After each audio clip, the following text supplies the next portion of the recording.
Hi all, this is Anjali और आज के इस लेसन में हम करेंगे network devices.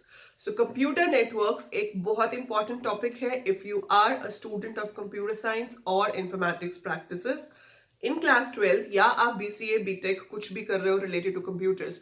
So you would be having a subject called computer networks अगर आप ग्रेजुएशन लेवल पे हो, और अगर आप 12th में हो you just have one chapter, one topic. 10 marks की वेटेज है आपकी इसकी।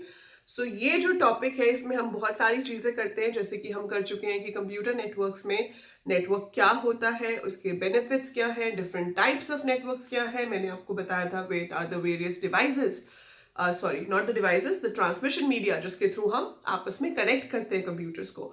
एंड लास्ट लेसन में हमने किया था नेटवर्क टोपोलॉजीज। डिवाइसेस हम आज करेंगे। आज के लेसन में we will be doing what are network devices. तो कौन से डिवाइसेस हैं जो हम कॉमनली यूज करते हैं नेटवर्क और जिनकी डेफिनेशन आपको याद होनी चाहिए for examination point of view. ठीक है, बिफोर आई स्टार्ट ये चीज आप हमेशा याद रखोगे कि कंप्यूटर नेटवर्क में जो क्वेश्चन आएगा, डोंट एक्सपेक्ट कि आपको सीधे सीधे पूछ लेंगे व्हाट इज अ मॉडेम या what is a repeater. If they ask you you are lucky, but if they don't ask you तो दैट इज एक्सपेक्टेड। तो हम प्रिपेयर ही उस तरह से कर रहे हैं। क्वेश्चंस आते हैं केस स्टडी की फॉर्म में। आपको एक सिनारियो दिया जाता है कि यहाँ पे हमें नेटवर्क बनाना है, ये कंप्यूटर इसके साथ कनेक्ट करना है, तो बताओ यहाँ कौन सा डिवाइसेस या कौन सा डिवाइस यूज होगा। That way it is asked, right. वो मैं आपको सब कुछ कराऊंगी, बट पहले हम देखते हैं कि नेटवर्क डिवाइसेस क्या होते हैं। ओके, पहला एंड वेरी बेसिक डिवाइस जो हम बहुत टाइम से यूज करते आ रहे हैं वो है मॉडेम। बहुत बहुत बार पूछा जाता है इस पे क्वेश्चन। मॉडेम बना है with a full form called modulator, demodulator. What do I mean by modulator, D modulator?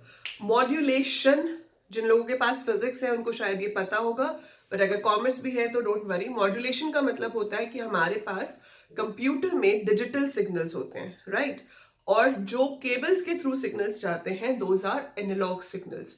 When the data has to be transmitted, those digital signals are converted to analogue signals. Digital कैसे होते हैं? ऐसे ऊपर नीचे ऊपर नीचे।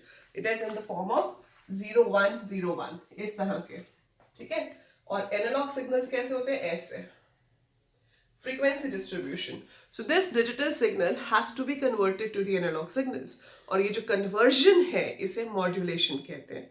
जब आपके कंप्यूटर से नेट पे डेटा जाएगा, it is modularized, that is it is converted to analog.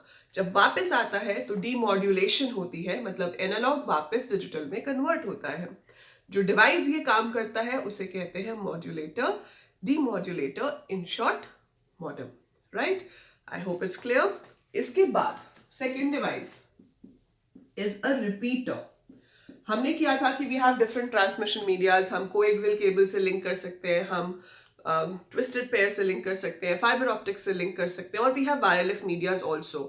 लेकिन जो सिग्नल्स होते हैं आपके, जब वो एयर में ट्रैवल करते हैं, सो आफ्टर सर्टेन डिस्टेंस, या केबल में ट्रैवल करते हैं, सो आफ्टर सर्टेन डिस्टेंस जो ओरिजिनल फ्रीक्वेंसी है वो लूज होने लग जाती है।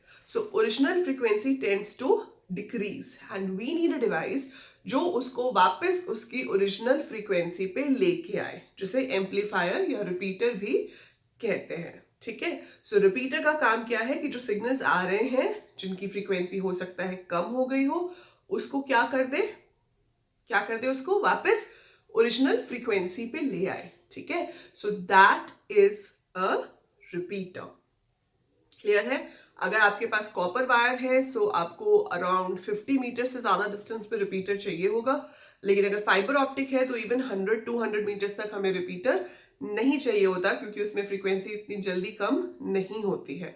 ये केस स्टडी आ जाती है आपको कि मान लो 2 यूनिट्स दिए हुए हैं, बोला है कि उनके बीच में 90 मीटर डिस्टेंस है, बताओ कौन सा डिवाइस यूज होगा। You will be using a repeater over there.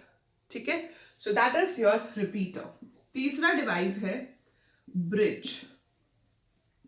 अब हमारे पास डिफरेंट तरह के नेटवर्क्स हैं। मेरे पास 2 लोकल एरिया नेटवर्क्स हैं। अभी क्या है कि आपकी मान लो एक आपका स्कूल है, ठीक है, उसमें एक लैन है, लोकल एरिया नेटवर्क है, लेकिन आपके साथ में एक और स्कूल है, या आपके स्कूल की ब्रांच प्राइमरी विंग की थोड़ी सी दूर है. सो सेकेंडरी विंग अलग है, प्राइमरी विंग अलग है. सेकेंडरी विंग की मैंने एक लैन बनाई हुई है, प्राइमरी विंग की एक लैन है, and we need to connect them. So we need to connect them. दोनों डिफरेंट लैन्स हैं, उनको आपस में कनेक्ट करना है, पर वो डिफरेंट प्रोटोकॉल्स यूज कर रहे हैं. तो उन डिफरेंसेस को ओवरकम करने के लिए हम ब्रिज यूज करते हैं. मान लो एक में स्टार टोपोलॉजी है, एक में बस टोपोलॉजी है, तो वो आपस में कैसे कम्युनिकेट करेंगे? So we need a special device called bridge for that. ठीक है, जो ये काम करता है कि दो डिफरेंट टाइप की लैंड्स को आपस में कनेक्ट करता है. सो आप डिफाइन कैसे करोगे? It overcomes the differences between two different type of local area networks when they are connected together. बाकी ये definitions मैं आपको सारी notes में दे दूंगी, so don't worry about that, you will be getting everything, right? उसके बाद आपके पास आता है router. So few people also call it router. अब आप इसको router बोलो या router बोलो, इसका purpose क्या है? To find out the best path from a source to the destination. एक जगह से दूसरी जगह पर हम डेटा ट्रांसफर कर रहे हैं, we have to transfer it in the best way possible. Shortest distance, सबसे कम टाइम में कम रिसोर्सेस के साथ आपको डेटा भेजना है. सो रूटर का काम है to decide the best path. Okay, then you have gateway. Gateway is kind of bridge only, लेकिन ये वाइड एरिया नेटवर्क्स को आपस में कनेक्ट करता है. So if you have two different wide area networks and they have to be connected और उनके differences overcome करने हैं, so that is done with the help of a gateway. Okay, so ये main devices हैं.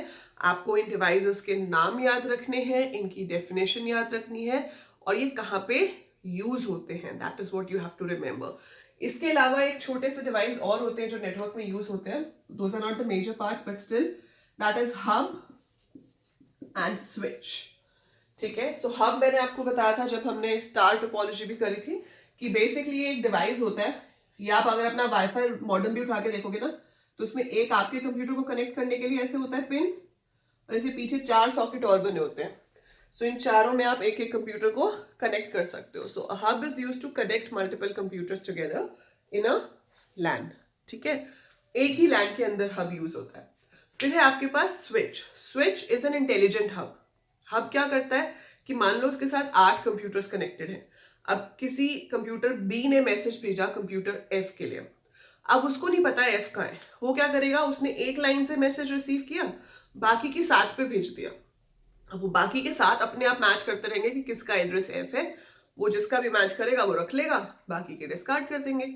लेकिन switch क्या करेगा? Switch is intelligent hub. Hub जैसा ही दिखता है, हब जैसा ही काम है, लेकिन उसमें इतनी कैपेबिलिटी है कि वो ये देख सके कि जो मैसेज आया है बी से वो एफ के लिए है, तो why to send it to all. वो सिर्फ किसको भेजेगा? एफ को. So there is a functionality कि वो डिसाइड कर सकता है कि इसको आगे कहाँ भेजना है कि वो डेस्टिनेशन पे पहुंच सके. That is your switch, right? I hope I made my self clear और आपको ये अच्छे से समझ आ गया. आज मैंने जैसे आपके फाइल हैंडलिंग के नोट्स प्रोवाइड किए हैं, very soon I will be providing the notes for computer networks as well. तब तक जो पीडीएफ फाइल है कंप्यूटर नेटवर्क्स की, उसका लिंक मैं दे दूंगी आपको, but handwritten you will be getting very soon. And या that is it. I hope concept आपको समझ आ गया होगा.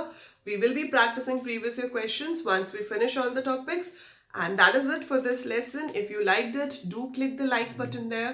Do share the video with maximum of your batchmates, classmates, and subscribe the channel. Free है, कुछ पे नहीं करना आपको. Subscribe करो and it will help you to get 100 out of 100 in your computer science or IB board exam. That's it for this video. By the time I upload more, keep watching, keep learning. Thank you.